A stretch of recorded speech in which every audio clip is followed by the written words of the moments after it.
नमस्कार, मैं प्रासु गणधर जैन। एक बार फिर से स्वागत है आप सभी का मेरे चैनल द इंटरव्यू जंक्शन।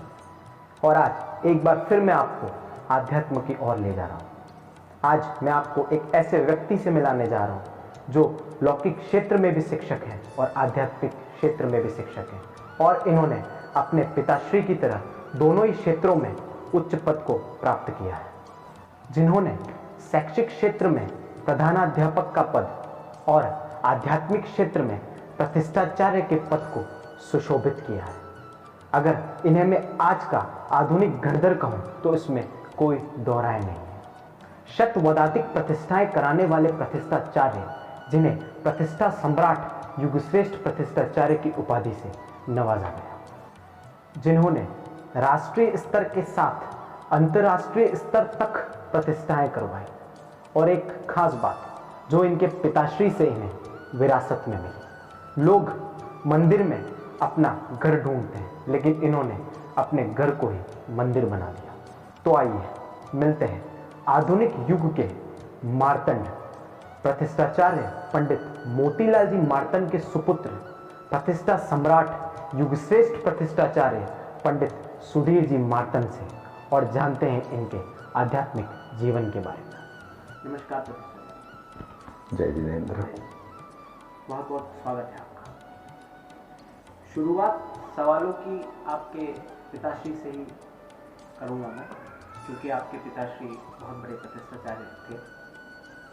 आपके पिता श्री मोतीलाल जी मार्तंड जो प्रतिष्ठाचार्य थे, उनके जीवन का आपके जीवन पर क्या प्रभाव रहा, और प्रतिष्ठा की परिभाषा उनके शब्दों में जो हम आपसे सुनना चाहते हैं। प्रतिष्ठाचार्य पंडित मोतीलाल जी मार्तंड इस जैन समाज के मूर्धन्य विद्वान रहे, और जिनका संपूर्ण जीवन सरलता और सादगी से परिपूर्ण रहा। उनकी धारणा जो बचपन से मैंने देखी, भट्टारा गेस कीर्ति से, जिन्होंने इस प्रतिष्ठा आदि विधान आदि की शिक्षा प्राप्त की, और उनके जीवन का एक सत्य कहो कि वे सदैव कहते थे कि इस बाह्य जगत से नाता कम होना चाहिए, और मैं और मेरे भगवान बस उसी में रमना। और श्रावक के 6 आवश्यक में जो प्रथम है देव पूजा, अनन्य श्रद्धा उनके रग रग में बसी हुई थी, जिसको हमने बचपन से देखा और उन्होंने निरंतर अभ्यास किया। अनेक मंत्रों पर जिनका कमांड रहा, जिनकी लेखनी आज विश्वव्यापी है, और वे कहते थे कि एक बिंब को जब प्रतिष्ठित किया जाता है तो उस बिंब के दर्शन कर न जाने कितने लाखों भव्य जीवों को मानसिक शांति प्राप्त होती है, और जब ऐसा हमें ज्ञात होता है तो हमको अपनी आत्मीय संतुष्टि भी होती है। बहुत अच्छी परिभाषा आपके पिताश्री ने आपको दी, और आपके द्वारा हमें सुनने को मिला कि एक मंदिर का प्रतिष्ठा करवाने से वहाँ पर आने वाले जीवों को जो मानसिक शांति प्राप्त होगी, उससे बड़ी चीज़ धर्म की और कोई नहीं हो सकती। बहुत अच्छी परिभाषा आपने हमें दी प्रतिष्ठाचार्य जी।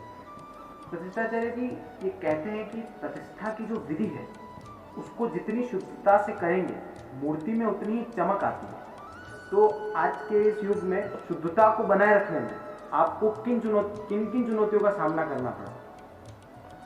प्रतिष्ठा विधि की जो चर्या है,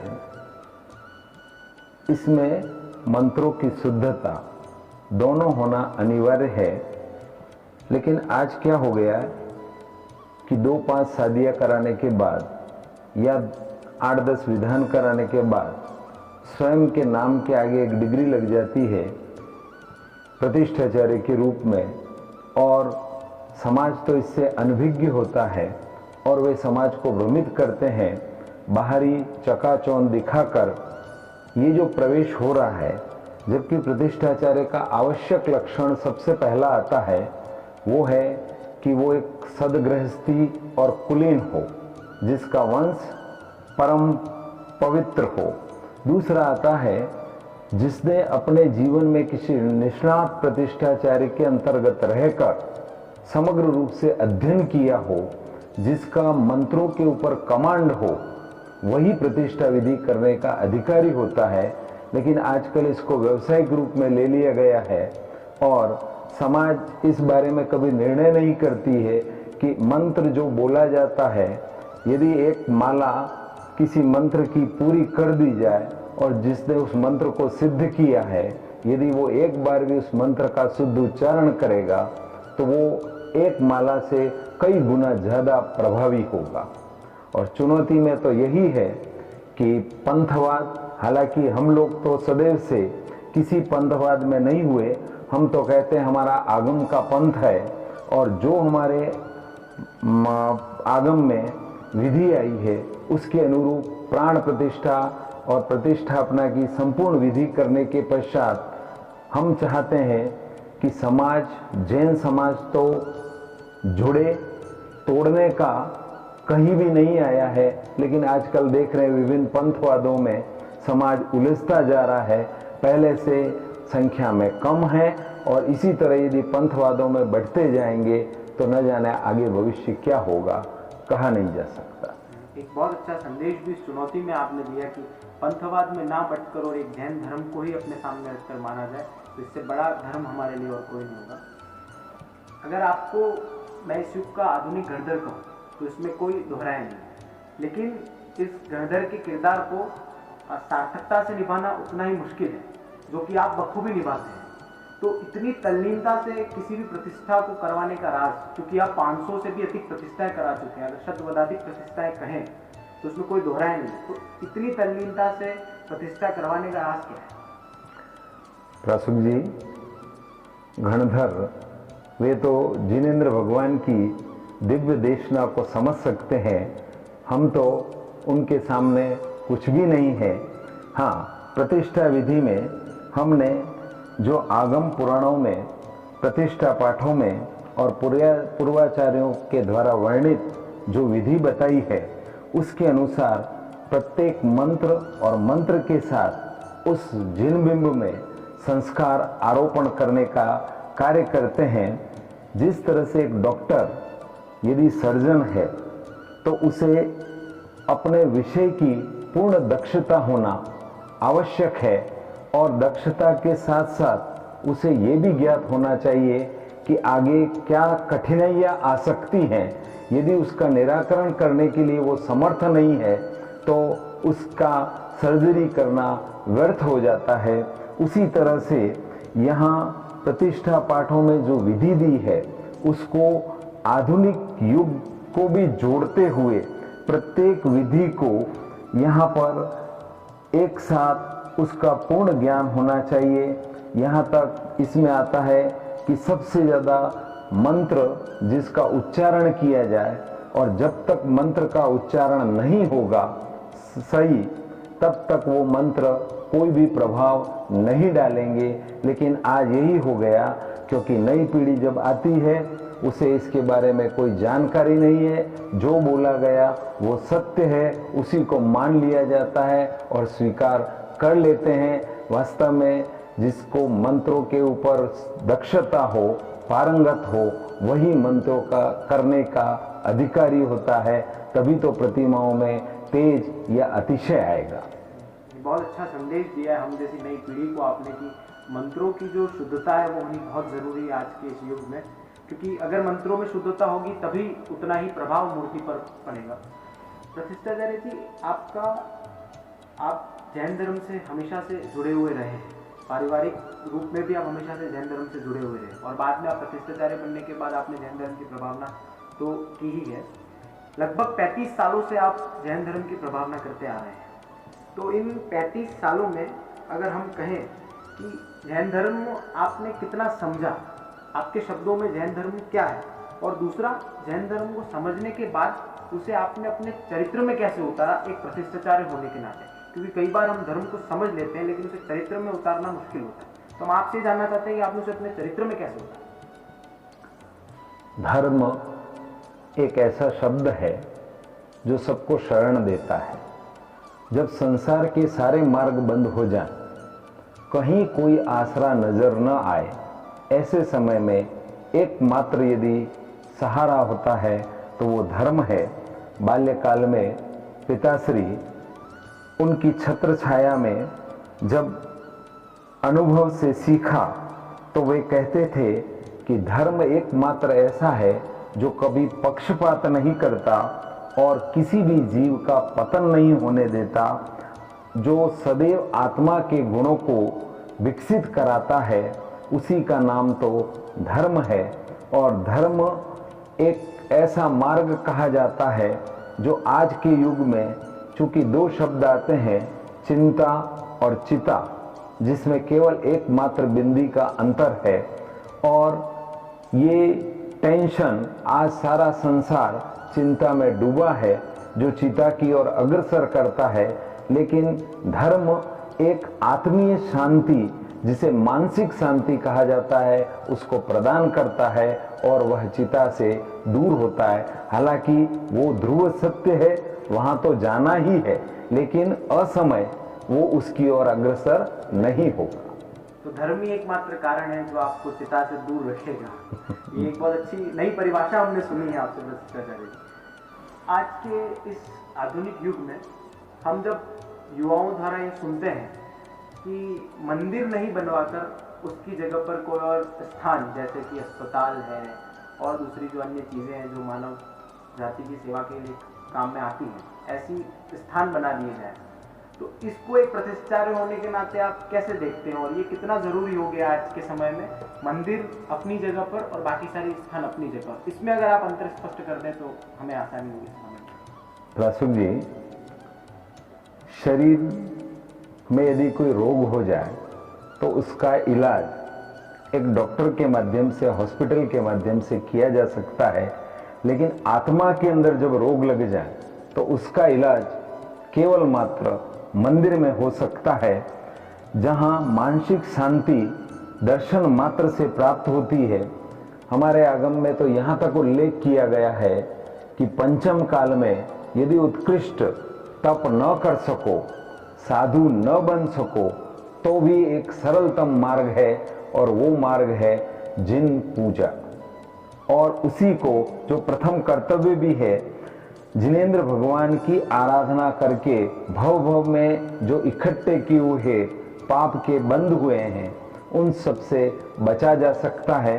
ये सत्य है कि मानवीयता के नाते हॉस्पिटल, छात्रावास, शिक्षण संस्थान, पाठशाला आदि का निर्माण भी होना आवश्यक है, लेकिन मंदिरों के अंदर जो परिग्रह की वृद्धि हो रही है, हम तो सदैव यही कहते हैं कि जो अनावश्यक परिग्रह बढ़ रहा है उसका सदुपयोग करते हुए उन्हीं मंदिरों की व्यवस्थाओं में से औषधालय, ये छात्रावास, वृद्धाश्रम आदि का निर्माण भी किया जाए। लेकिन जहां तक देखा जाए, जिनेंद्र भगवान की आराधना करने वाला, आज भी संसार में ऐसे हजारों उदाहरण मिल जाएंगे, जिनेंद्र भगवान की आराधना में निमग्न रहने वाला यदि श्रद्धा पूर्वक आराधना करता है तो संसार का किसी हॉस्पिटल की आवश्यकता उसे नहीं रहती है।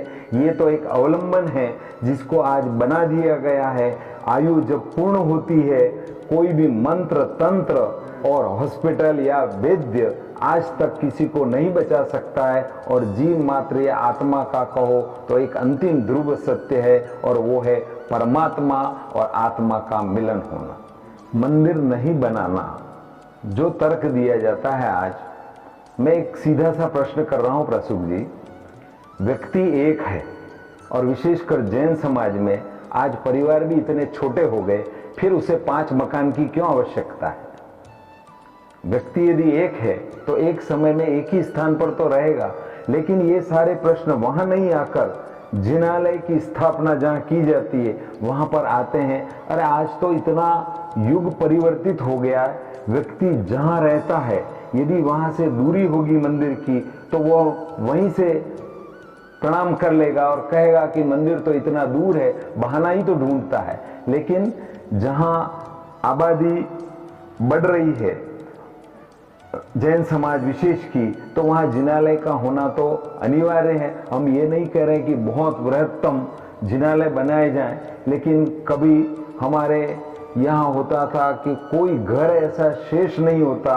आज भी महाराष्ट्र में चले जाओ, कोई घर ऐसा शेष नहीं है जिस घर में गृह चैत्यालय न हो। लेकिन आज सारे तर्क और कुतर्क केवल मात्र आकर सारा एक ध्यान केंद्रित होता है, तो वो वीतराग भगवान पर। चूंकि हमारे भगवान किसी को कुछ बोलते नहीं है, कभी ना नहीं कहते, इसलिए सारे के सारे प्रश्न आकर वहां खड़े हो जाते हैं। और आपने तो आपके घर में ही मंदिर बना रखा है ऊपर। वो तो आवश्यक है, क्योंकि देव पूजा ये हमारा प्रथम आवश्यक कर्म है। और हम सब संसार के इतने साधन सुविधाएं इकट्ठे करते हैं। आज बच्चों के लिए पूरा रूम दे सकते हैं, अपन ड्राइंग रूम बना सकते हैं, अलग अलग रूम की व्यवस्था कर सकते हैं। तो क्या 3 लोक के नाथ को बिठाने के लिए स्थान हमारे पास में नहीं है? और उसके लिए हम बहुत विचार करते हैं। ये सोचनीय विषय है। बहुत बहुत बहुत अच्छी बात की, और निश्चित ही आपका संदेश समस्त युवाओं को जरूर जाएगा और उनकी सोच में कुछ परिवर्तन आएंगे। बिल्कुल, बहुत सही बात कही आपने कि शरीर के रोग का इलाज तो अस्पताल में मिल जाएगा, पर आत्मा के रोग का इलाज मात्र परमात्मा से ही मिलेगा।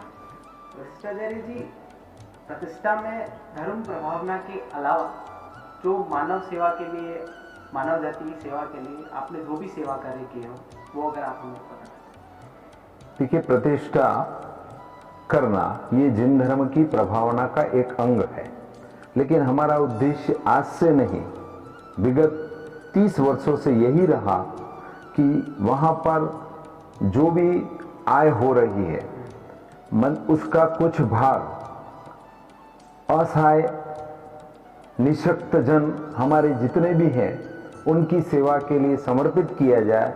उसके अंतर्गत कई बार असहाय बंधुओं को सिलाई मशीन, दिव्यांगों को साइकिल रिक्शा और उनके उपकरण अस्थि संबंधी वो प्रदान किए गए।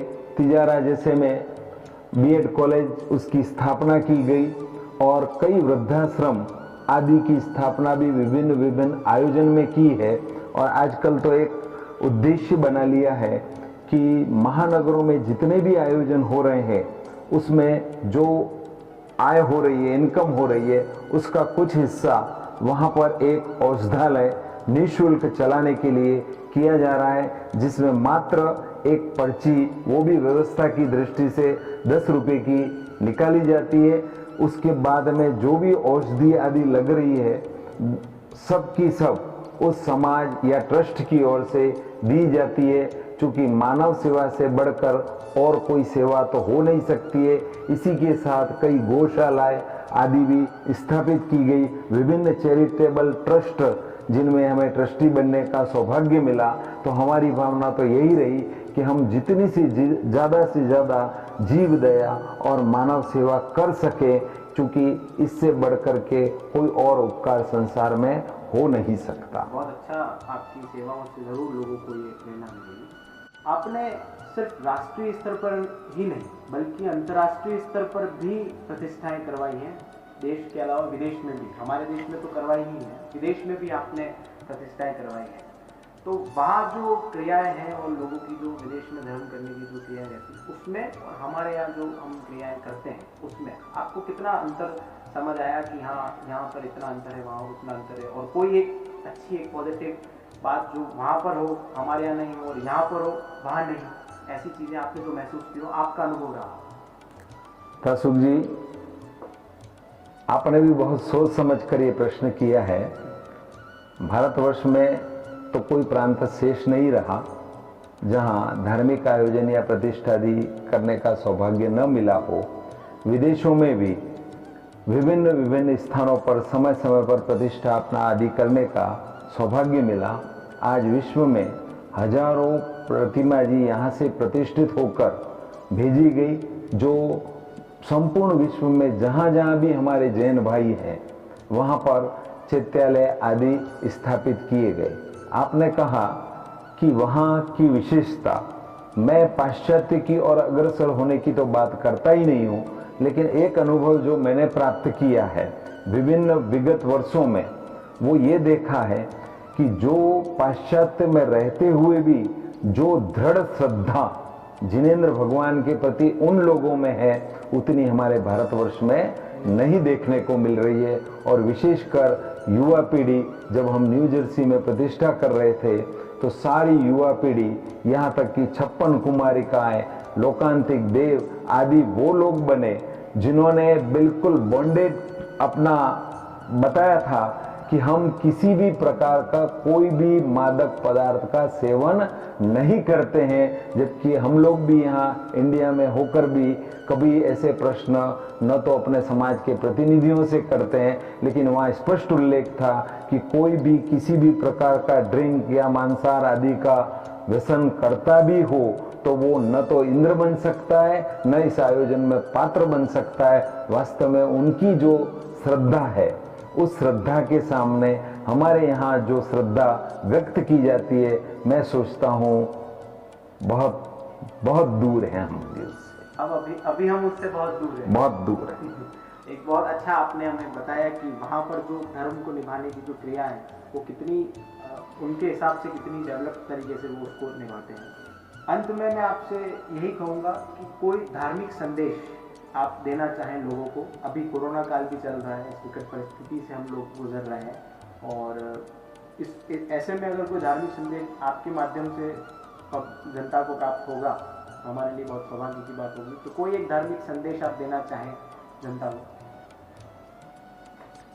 किसी व्यक्ति विशेष के पास यदि बहुत संपदा हो जाए और उसके बाद भी उसे मानसिक शांति की प्राप्ति न हो तो सब व्यर्थ है।